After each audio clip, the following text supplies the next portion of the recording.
All right, let's go ahead and do this activity.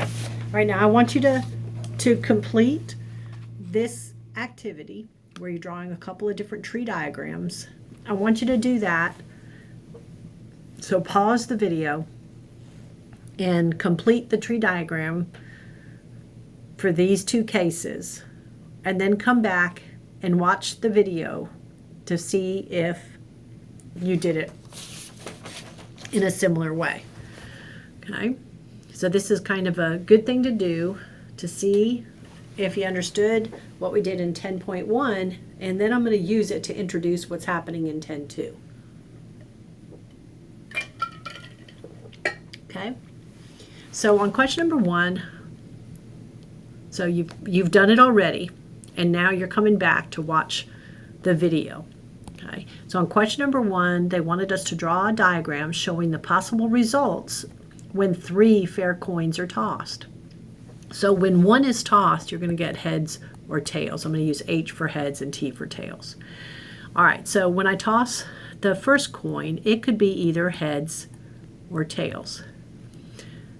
Okay, now I'm going to toss the second coin, and it could be either heads or tails. And then I'm going to toss my third coin, and again, it could be heads or tails.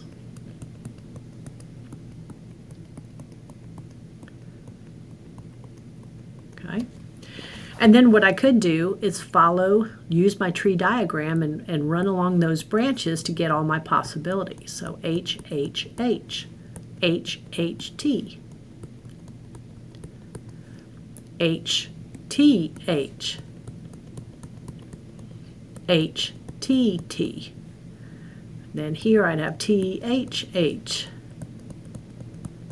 And then T, H, T. Then T, T, H. And then finally T, T, T. So the tree diagram, I was asked to use a tree diagram to do this. And then I've now listed all the possible results right here in this column. So now I can look at those possible results, and I can see there's 1, 2, 3, 4, 5, 6, 7, 8 possibilities. Okay.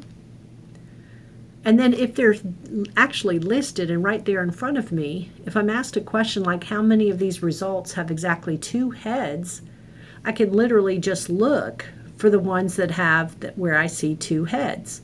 So that would be this one has 2 heads, and that one has 2 heads. Okay, so there's 3 of the outcomes that have 2 heads in them. Exactly 2. So it means it has to have 2, but can't have more than 2. Right now on part C, it says how many have at least 1 tail.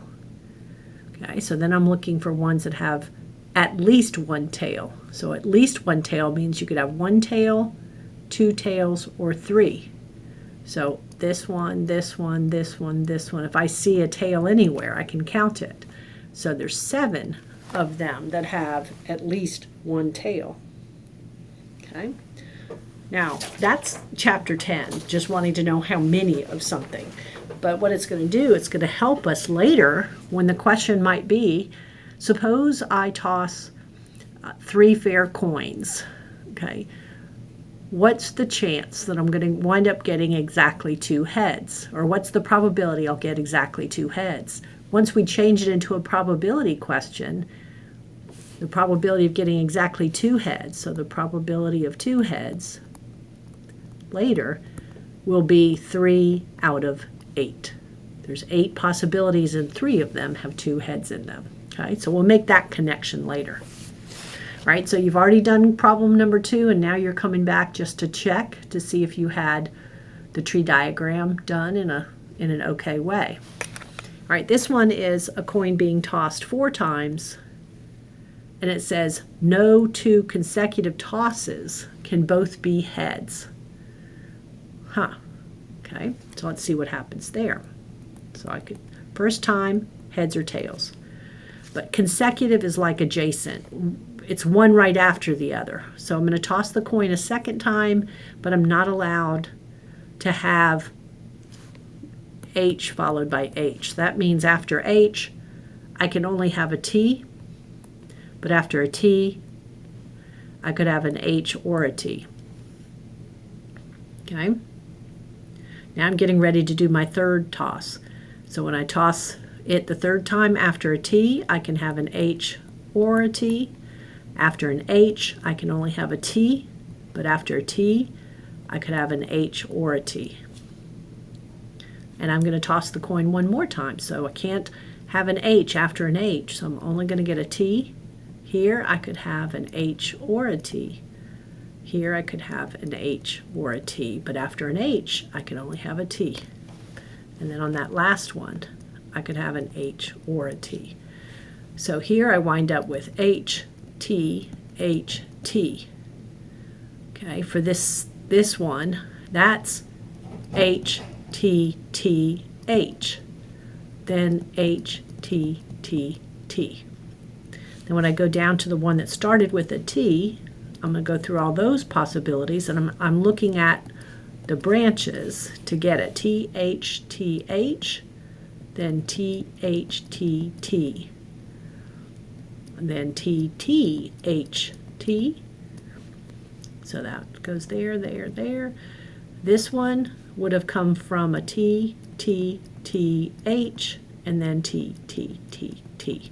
So I have 1, 2, 3, 4, 5, 6, 7, 8 possibilities on that one as well.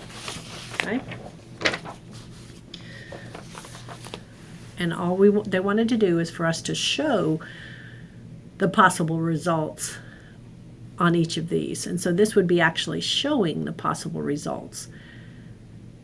But if I needed to know how many results, on this one I would actually need to come up with that list to see that there are 8 different ones. Where up here, this one, I can see that there are 8, but I also could have used a uniform, since it's a uniform tree diagram, it's going to turn out I could have just multiplied 2 times 2 times 2. That wouldn't work down here because for my second toss, there was a different number of branches.